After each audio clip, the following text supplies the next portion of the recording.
This remarkable engine beside me is a cutaway version of the Bristol Hercules Radial. It also moves, and in so doing demonstrates a rather remarkable innovation that enabled its 2 rows of 7 cylinders to produce increasing amounts of power. That innovation by the Bristol designer Roy Fedden involved replacing the poppet valves, the traditional poppet valves of the engine, with an elegantly simple sleeve concept. It was simple in concept, but extremely difficult to produce.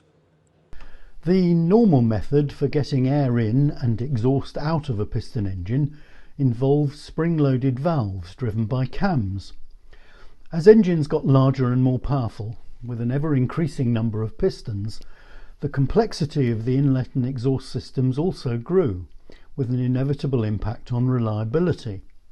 This complexity faced a further major hurdle with the advent of multi-row radial engines, and at the Bristol Aero Engine Company, Roy Fedden was determined to design a better alternative.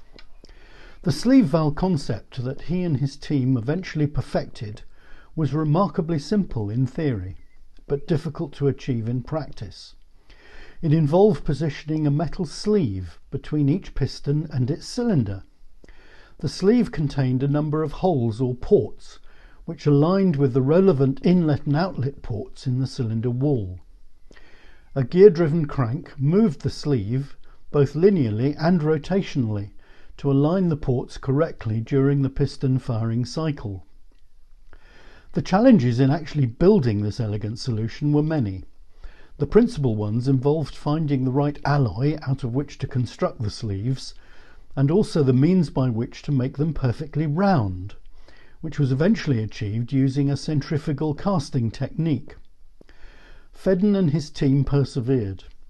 In 1932 they ran the first Bristol sleeve valve engine, a single-row 9-cylinder radial called the Perseus. Although it worked, at 750 horsepower it was rather low-powered for the aircraft then being developed, so Fedden designed a larger version, with 2 rows of 7 cylinders each, and it was this that became the Hercules. The engine first ran in 1936 with an output of 1,290 horsepower, but this was increased to more than 1,700 horsepower in later versions.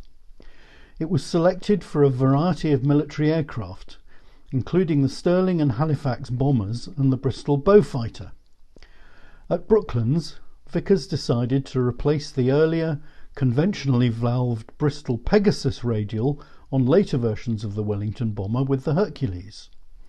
At the end of the war, the 3 transport derivatives of the Wellington, the Viking, Valletta and Varsity, were all powered by Hercules engines.